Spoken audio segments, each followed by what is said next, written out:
Agapayan, kaagapay mo sa paglagong spiritual.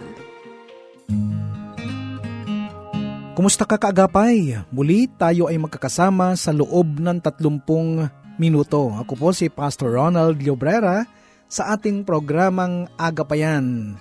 Dito lamang yan sa 702 DZAS FEBC Radio TV, Agapay ng Sambayanan. Tayo po ay kasapi sa KBP, Kapisanan ng mga Broadcaster ng Pilipinas. Nais lang natin batiin ng happy listening ang ating mga kaagapay na patuloy na sumusuporta sa atin sa lahat ng aspeto, pananalangin, sa pag-support sa financial, sa ministry ng FEBC. At alam natin na ang mga kaagapay nating ito ay hindi napapagod sa paglilingkod sa Panginoon. Happy listening kay Sister Marites Ortega Agahan. Maraming salamat po sa inyong buhay paglilingkod. Ganon din kay Sister Abby Dailo. Maraming salamat sa inyong patuloy na pananalangin at pag-support sa FEBC. Ganon din po kay Sister Maria Cristina Aquino. Pagpalain po kayo ng Panginoon, Sister Gladys May Manjares Alfino. Ganon din kay Sister Telma Manjares. Uri ng Panginoon sa inyong buhay.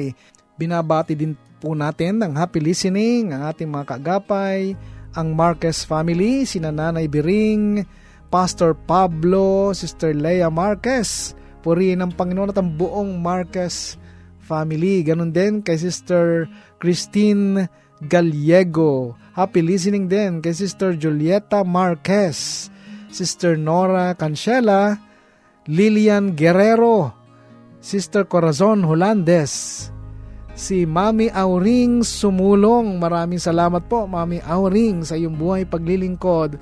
At syempre, binabati ko rin ang ating kamanggagawa at kaagapay dyan po sa Texas, USA, si Sir Leo Abisamis. Purihin ng Panginoon sa iyong buhay, Brother Leo Abisamis.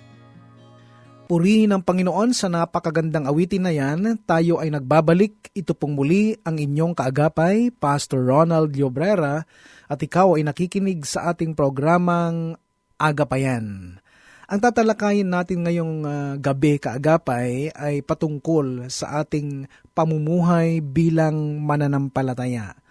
Ang tanong, mahalaga bang makita sa pamumuhay nating mga mananampalataya ang isang buhay na maayos at magandang halimbawa para sa iba?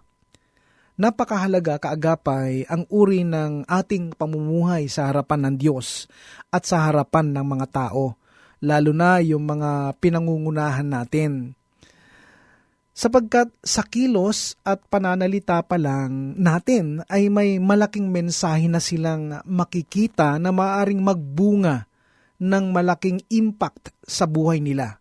Pag-aralan natin to, kaagapay.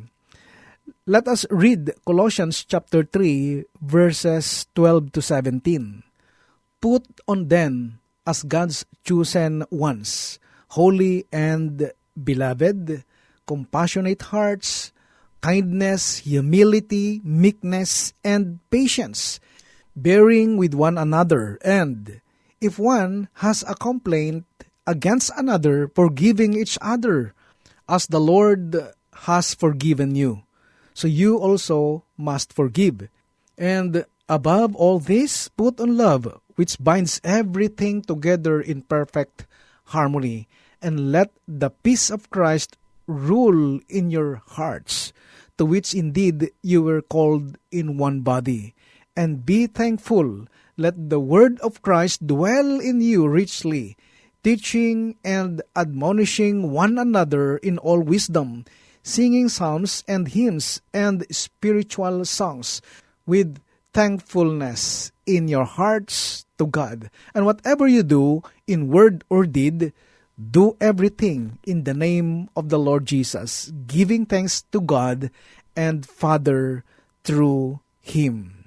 Tingnan natin sa magandang balita, Biblia. Sabi dito sa Tagalog version, kaya nga dahil kayo hinirang ng Diyos, minamahal niya at pinili para sa Kanya Dapat kayong maging mahabagin, mabait, mapagpakumbaba, mahinahon, at mapagtiis. Mapagpasensya kayo sa isa't isa. Kung may hinanakit kayo, kanino man, magpatawad kayo, gaya ng pagpapatawad sa inyo ng Panginoon. At higit sa lahat, taglayin ninyo ang pagmamahalan na siyang nagbubuklod sa lahat sa ganap na pagkakaisa. Pagariin ninyo sa inyong puso ang kapayapaang kaloob ni Kristo, sapagkat yan ang dahilan kung bakit kayo tinawag sa iisang katawan. Magpasalamat kayong lagi. Ang salita ni Kristo ay hayaan ninyong lubusang manatili sa inyong puso. Turuan ninyo at paalalahanan ng isa't isa ng may buong karunungan. Buong puso kayong umawit ng mga salmo, mga himno, at mga awiting espiritual ng may pagpapasalamat sa Diyos. At anuman ang inyong gagawin o sasabihin, gawin ninyong lahat sa pangalan ng Panginoong Hesus at sa pamamagitan niya'y magpasalamat kayo sa Diyos Ama. The grammar of the Christian life. In school, we learned the basics of English grammar. Do you still remember types of sentences that we learned? Medyo nagkaroon lang po ako ng pagkakataon na aralin muli at balikan ang mga ito kaagapay. So ito po yung mga types of sentences. Declarative sentence, interrogative sentence, imperative sentence, and exclamatory sentence. Subalit sa gabing ito kaagapay, magko-concentrate lang po tayo sa dalawa lang, the declarative and the imperative. The declarative sentence states a fact, right? Nagsasaad ng pangyayari, detalye, impormasyon, o statistics. Imperative sentence issues a command. Ito naman ay nagsasabi o naglalabas ng knowledge, understanding, expertise, or authority ng isang tao. Okay, in this study, I want you to look at the declarative and the imperative of the Christian life. Remember, declarative states a fact. Imperative issues a command. This grammar of the Christian life are as follows. Our declarative produces our imperative. In other words, the Bible declares who we are in Christ, and who we are issues the imperatives of our behavior. We ought to behave a certain way because of who we are in Christ. So first, our declarative is who we are. In verse 12 says, "Put on them as God's chosen ones, holy and beloved." So first, we are God's chosen ones. Amen? Pakisabi sa katabi mo nakikinig ngayon, kung meron man, pinili ka ng Diyos. Ngayon, dahil pinili ka, dapat makita at maintindihan mo na Diyos ang pumili sa iyo. Subalit, alam mo kaagapay, ang nakalulungkot, maraming Kristiyano ang hindi naiintindihan ito. Ayaw nilang ipamuhay ang pagiging pinili. Pakisabi ulit sa katabi mo nakikinig, ipamuhay natin. Ang madalas kasing ipinamumuhay ng mga Kristiyano ay pagiging pinilit. Pansinin mo kaagapay, lahat ng gagawin, kailangan pang pilitin at pakikiusapan. Pati pagpunta sa church at pagsamba, minsan nakakalungkot, pinipilit pang umattend. Tanong, para kanino ba? Bakit kailangan mong mag-church? Sino ang magbe-benefit? Di ba ikaw din? So, hindi po ganon ang mga pinili. No? Dapat pinili, hindi pinilit. Nakakatuwa lang din sapagkat marami pa ring mga mananampalataya, hindi na kailangan pilitin. Lagi nagkukusa kumbaga. Ibig sabihin malago na sila sa paglilingkod sa Diyos. So first, we are God's chosen ones. Secondly, we are God's holy ones. Alam mo kaagapay, ang ibig sabihin nito, tayo ang representative ng Diyos. We are His attorney in fact. We are the authorized person. Tayo ang representative ng kabanalan ng Diyos. We are the God's kingdom representative. Halimbawa, ang ating Pangulo ay may tinatawag na executive secretary. Siya ang lagi nating nakikita. Siya ang naglalabas ng mga statements, orders, and even yung health condition ng Pangulo. Siya rin ang nagbibigay impormasyon sa mga tao. Now, if we are the authorized person, dapat mong makita at maintindihan na ang nag-authorize sa iyo ay Diyos. Pakisabi ulit sa katabi mo nakikinig ngayon kung mayroon man, authorized ka. Kaagapay, kung authorized ka, kilusan mo ang authority mo. Ngayon, ano-ano ba ang mga authority ng mga Kristiyano? These are actually basic lists. Isa-isahin natin kaagapay. So you are authorized to preach the gospel, to disciple, to pray for the sick and for the needy, to renounce or rebuke the devil, to build a church or a temple, a powerful church, and to encourage and empower others. Amen? Ang nakalulungkot lang, maraming Kristiyano hindi nagagamit ito. Subalit ang mas nakakalungkot, marami rin ang nag-a-abuse nito, abusing of authority. Ano ang nangyayari? Imbes na mag-preach ng gospel, gossip ang pinipreach. Imbes na mag-disciple, naging i-stumble pa ng kapwa Kristiyano. Imbes na mag-build ng church o spiritual church, nagdi-destroy ang ginagawa. Imbes na mga encourage, nagdi-discourage ng iba. Kapag ganito ang mga hakbang na ginagawa natin kaagapay, hindi tayo nagiging daluyan o instrumento ng pagpapala sapagkat maaari tayong maging kabigatan para sa iba. So next, ano po ang sabi ng verse 12a? Put on then as God's chosen ones, holy and beloved. So we are God's beloved ones. Alam mo kaagapay, sobrang natuwa ako nung tinignan ko sa dictionary ang synonyms ng beloved. Alam nyo kung ano? Ito kaagapay, pakinggan mo. Beloved means adored, cherished, favorite, darling, treasured, much loved, dear, dearly beloved. Grabe, ganito pala tayo tinitignan ng Diyos. Ngayon, pakitanong naman sa katabi mo nakikinig ngayon, bakit ganyan pa rin ang mukha mo? Mukha pa rin lukot. Ang sarap ipamuhay ang pagiging beloved. Amen? Ibig sabihin, sa atin nagre-reflect ang pag-ibig at pagmamahal ng Diyos. No wonder, maraming tao kahit inaaway mo, hindi gumaganti. Kahit pinagdadamutan mo, hindi kanya pagdadamutan.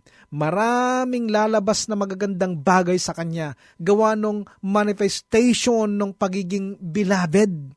So kanina, the declarative sentence states a fact. Ngayon naman, our imperatives, what we ought to do. In verse 12b to verse 14, compassionate hearts, kindness, humility, meekness, and patience, bearing with one another, and if one has a complaint against another, forgiving each other, as the Lord has forgiven you, so you also must forgive. And above all this, put on love, which binds everything together in perfect harmony. It says here about our clothes. Ano-ano daw ang clothes natin? Hearts of compassion, kindness, humility, meekness, patience, love as a belt. In verse 14, and above all this, put on love, which binds everything together in perfect harmony. Amen?